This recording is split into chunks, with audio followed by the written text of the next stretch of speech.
শুভ বিজয়া। আমি সমরেশ স্যার, শিশু কবিতা সুন্দরবন ইউটিউব চ্যানেলে আমরা এই মুহূর্তে আছি। আজকে খুব একটা ভালো খবর আমরা এই চ্যানেলে আপলোড করতে চলেছি। খবরটি হলো মাধ্যমিক অ্যাডমিশন ডিসেম্বর 2025। অর্থাৎ আমাদের এই সমাজে অনেকেই আছে যারা বিভিন্ন কার্যক্রমে মাধ্যমিক পড়াশোনা করতে পারেনি। সেই সকল ছাত্রছাত্রীদের অভাবনীয় সুযোগ এনে দিয়েছে পশ্চিমবঙ্গ সরকার রবীন্দ্র মুক্ত বিদ্যালয়ের মধ্য দিয়ে, অর্থাৎ পশ্চিমবঙ্গ রবীন্দ্র মুক্ত বিদ্যালয় সংসদ। এটা সরকারি। অনেকের মনে কিন্তু এখনো দ্বিধাদ্বন্দ্ব আছে। রবীন্দ্র মুক্ত বিদ্যালয় মানে কিন্তু সরকারি একটি প্রতিষ্ঠান, যেখান থেকে মাধ্যমিক এবং উচ্চ মাধ্যমিক পাশ করা যায়। এছাড়া আর একটা সরকারি প্রতিষ্ঠান আছে, সেটি হলো NIOS। এই দুটি সংস্থা ছাড়া আর কোনো সংস্থায় কিন্তু আপনারা অ্যাডমিশন নেবেন না ভুল করে, কারণ সেগুলো হচ্ছে ভুয়ো। তো আজকে আমরা রবীন্দ্র মুক্ত বিদ্যালয় সংসদের একটা খবর, মাধ্যমিক ডিসেম্বর স্তরে যারা ভর্তি হতে চায় মাধ্যমিক স্তরের জন্য, তাদের জন্য আজকে এই ভিডিওটা তৈরি করছি। রবীন্দ্র মুক্ত বিদ্যালয় সংসদ বছরে দুবার মাধ্যমিক ভর্তি হওয়ার সুযোগ এনে দেয়। একটি হলো জুন সেশন আর একটা হলো ডিসেম্বর সেশন। তো জুন সেশনটা চলে গেছে, এবার শুরু হবে ডিসেম্বর সেশন থেকে ভর্তি। কারা ভর্তি হতে পারবে, কবে ভর্তি হতে পারবে, কোথায় ভর্তি হতে পারবে, সবটাই কিন্তু আমরা এই চ্যানেলের মধ্যে দিয়ে আমরা বলে দেব। আর তুমি যদি এই চ্যানেলে আজকে নতুন এসে থাকো, তাহলে please subscribe our channel and share to your friend, কারণ তোমাদের কাছে এটাই আমরা আশা করি, প্রত্যাশা করি। তাই সেখানে বলা হচ্ছে যে ডিসেম্বর 2025-এ মাধ্যমিকের ভর্তি প্রক্রিয়া শুরু হবে আগামী 9 অক্টোবর 2025 সাল থেকে, অর্থাৎ 9 তারিখ থেকে। আজকে হচ্ছে 7 তারিখ, 9 তারিখ থেকে ভর্তি প্রক্রিয়া শুরু হবে। টোটালটাই কিন্তু অনলাইন প্রক্রিয়ার মধ্য দিয়ে। তবে এখানে বলে রেখে দিই, কোনো ছাত্রছাত্রী কিন্তু অনলাইনে গিয়ে সাইবার ক্যাফে গিয়ে কিন্তু ভর্তি হতে পারবে না। আমাদের পশ্চিমবঙ্গে বিভিন্ন জেলায় এই বিভিন্ন স্কুলে এই রবীন্দ্র মুক্ত বিদ্যালয়ের সেন্টার আছে, পাঠকেন্দ্র আছে। সেখানে গিয়ে তোমাদেরকে ভর্তি হতে হবে। কেউ অনলাইন সাইবার ক্যাফে গিয়ে কিন্তু ভর্তি হতে পারবে না, কোনো মতেই হতে পারবে না। এবং ভর্তি হতে গেলে কারা ভর্তি হতে পারবে এবার আমি একটু বলে দিই।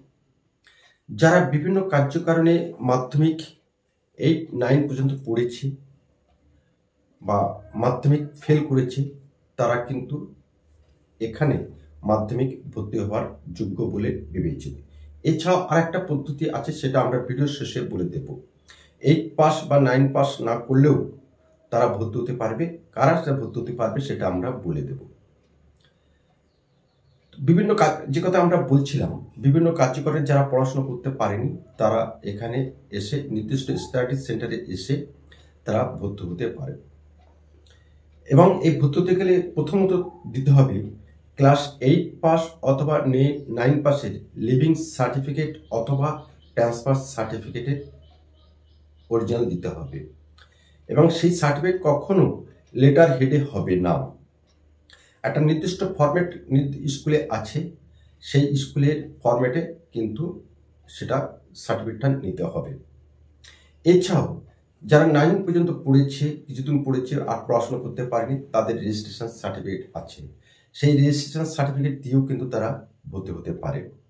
কিংবা মাধ্যমিক পরীক্ষা দিয়েছে বা ফেল করেছে বা পরীক্ষা আদৌ বসেনি, কিন্তু পরীক্ষার ফর্ম ফিল আপ করেছে, তারাও কিন্তু এই রবীন্দ্র মুক্ত বিদ্যালয়ে ক্লাস 10-এ অর্থাৎ মাধ্যমিক ভর্তি হওয়ার যোগ্য। তবে একটা কথা মনে রাখতে হবে, প্রত্যেকটি ক্ষেত্রে কিন্তু এই যে লিভিং সার্টিফিকেট বা ট্রান্সফার সার্টিফিকেট কিংবা রেজিস্ট্রেশন কিংবা অ্যাডমিট কার্ড, প্রত্যেক কিন্তু অরিজিনাল কিন্তু স্কুলে জমা দিতে হবে। এবং সেগুলো তোমরা ফেরত পাবে। কখন ফেরত পাবে সেটাও আমরা বলে দিচ্ছি। এছাড়াও তোমাদের দিতে হবে আধার কার্ড। বাসস্থানের প্রমাণপত্র হিসাবে তোমাদেরকে দিতে হবে আধার কার্ড, এবং দিতে হবে পাসপোর্ট সাইজের ছবি। এবার অ্যাডমিশনের সময় কিন্তু ক্যান্ডিডেটকে অবশ্যই উপস্থিত হতে হবে, কারণ ক্যান্ডিডেট যে সিগনেচারটা করতে হবে সেই সিগনেচারটা কিন্তু তার রেজিস্ট্রেশন, অ্যাডমিট, মার্কশিট, সার্টিফিকেট কিন্তু আসবে। সুতরাং ভর্তি হওয়ার সময় অবশ্যই যিনি ভর্তি হবেন অবশ্যই কিন্তু তিনি পাঠ কেন্দ্রে যাবেন, এবং পাঠ কেন্দ্রে একটা নির্দিষ্ট ফরম্যাট সম্ভবত দেবে, কোনো কোনো পাঠ কেন্দ্রে দেয়, অবশ্যই দেওয়া উচিত। সেই পাঠ কেন্দ্রের নির্দিষ্ট ফরম্যাটে তোমাদের কতগুলো জিনিস সেখানে তোমাদেরকে সাবমিট করতে হয়, এবং সেই অনুযায়ী তোমাদের স্কুল সময় বুঝে সেটা অনলাইন করে দেয়। অনলাইন করে দেওয়ার পরে তোমাদেরকে ডেকে নেবে, ডেকে নেওয়ার পরে তোমার আবার সিগনেচার করতে হবে সেই ফর্মে। এছাড়া যারা SC, ST বা PH আছে তাদেরকেও কিন্তু এখানে সার্টিফিকেট থাকলে প্রডিউস করতে হবে।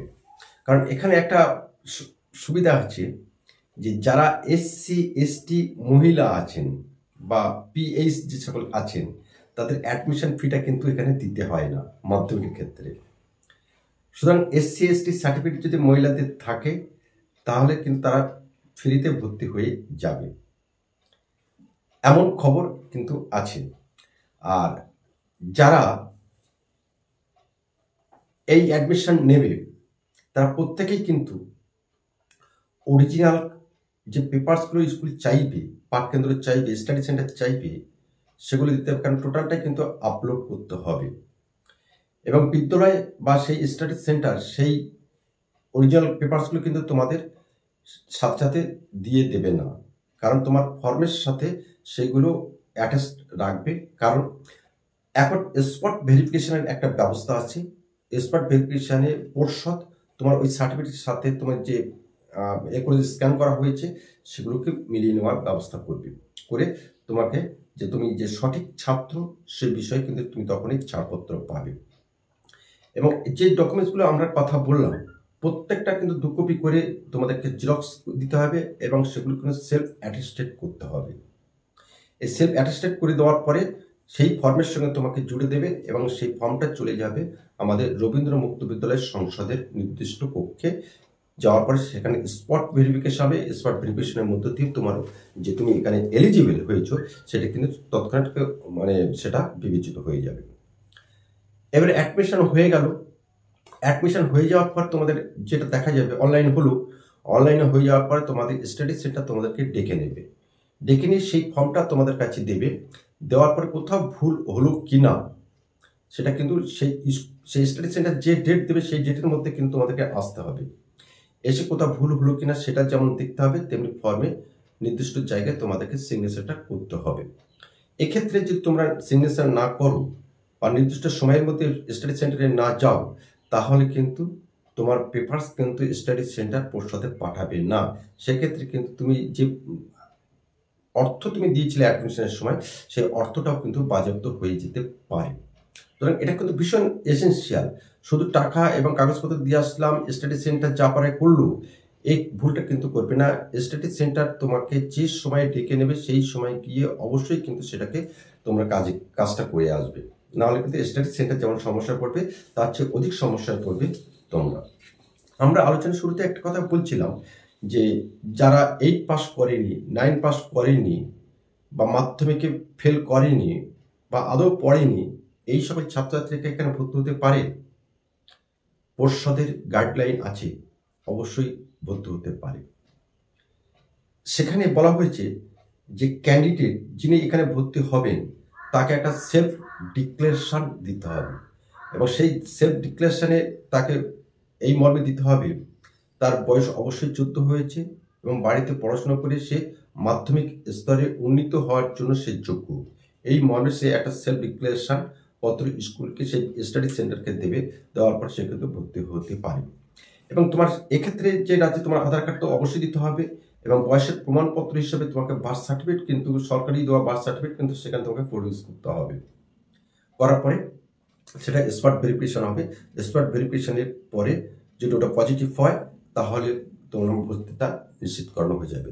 তবে একটা কথা এই সঙ্গে আমরা একটা বলে রাখি যে বিভিন্ন জায়গায় আমরা লক্ষ্য করেছি যে বিভিন্ন মানুষ এই ধরনের ড্রপ আউট ছাত্রছাত্রী বিভ্রান্ত করার জন্যে তাদের কাগজপত্র নিয়ে ভর্তি করে দিচ্ছে, যারা কিনা কোনো স্টাডি সেন্টারের সঙ্গে যুক্ত নয় অথচ সেই স্টাডি সেন্টারের নাম করে তারা কাগজপত্র এবং অনেক হিউজ পরিমাণে টাকা তুলছে। এরা 2 টাকা লাগলে 200 টাকা নিচ্ছে।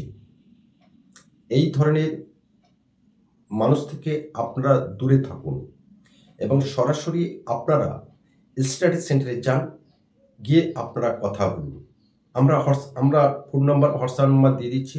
আপনার বাড়ি লোকেশন বলে দিলে আমরা বলে দেব যে আপনি কোন স্টাডি সেন্টারে গেলে পরে আপনার সুবিধা হবে। আর তাছাড়া যদি কোনো রকমভাবে অসুবিধা হয়, সরাসরি এসে আমাদের সাথে যোগাযোগ করবে। আমরা কিন্তু তোমাদের নিশ্চিন্তে একটা পথ দেখানোর ব্যবস্থা করে দেব। সুতরাং কেউ বিভ্রান্ত হয়ে কোনো চক্রান্তের শিকার হবেন না। নির্দিষ্ট স্টাডি সেন্টারে গিয়ে আপনারা ভর্তি হন এবং আপনাদের ভর্তির বিষয়টা সুনিশ্চিত হন। সরকার প্রদত্ত অর্থ দিয়ে আপনারা ভর্তি হন। এটাই ছিল আজকে আমাদের মাধ্যমিক 2025 সালের ডিসেম্বরের অর্থাৎ 25 সালের শেষ ভর্তিকরণ মাধ্যমিকে তার সমস্ত বিজ্ঞাপন আমরা দিয়ে দিলাম। আর এই ভর্তি প্রক্রিয়াটি আমাদের যে 9 তারিখ থেকে আমরা বলেছিলাম শুরু হবে এবং এই ভর্তি প্রক্রিয়াটা শেষ হবে কিন্তু 11ই ডিসেম্বর 2025। 11ই ডিসেম্বর 2025 তারিখে কিন্তু ভর্তি প্রক্রিয়া শুরু হবে। এবং ভর্তি প্রক্রিয়া হওয়ার পরে অবশ্যই কিন্তু আবার যে কথাটা তোমাদেরকে বলে দিচ্ছি, অবশ্যই কিন্তু স্টাডি সেন্টার তোমার যেদিন ডাকবে সেদিন গিয়ে কিন্তু অবশ্যই তোমার ফর্মটি ভেরিফিকেশন করে নেবে, কোথাও কোনো স্পেলিং ভুল হলো কিনা কিংবা কোথাও কোনো মিস্টেক হলো কিনা। না হলে পরে ভুল ফর্ম কিন্তু পরিষদে জমা পড়লে কিন্তু তোমাকে সেই ভুল সংশোধন করতে আবার কিন্তু ব্যাংকের ড্রাফট কাটতে হবে। সুতরাং সেই দিকে নজর রেখে গুরুত্ব দিয়ে অবশ্যই স্টাডি সেন্টার যেদিন তোমাদেরকে ডাকবে সেদিন অবশ্যই তোমরা গিয়ে ভর্তি হবে। এটাই ছিল মাধ্যমিক ভর্তিকরণ 2025 ডিসেম্বর সেশনের সমস্ত তথ্য খুঁটিনাটি আপনাদের সামনে তুলে ধরলাম। আর আপনাদের যদি এই ভিডিওটি ভালো লাগে অবশ্যই বন্ধুদের মধ্যে বা যার দরকার তাকে শেয়ার করে দেবেন এবং আপনি যদি আমাদের চ্যানেলে নতুন এসে থাকেন তাহলে অবশ্যই আমাদের চ্যানেলটি সাবস্ক্রাইব করে আমাদের পাশে থাকবেন। নমস্কার, ধন্যবাদ।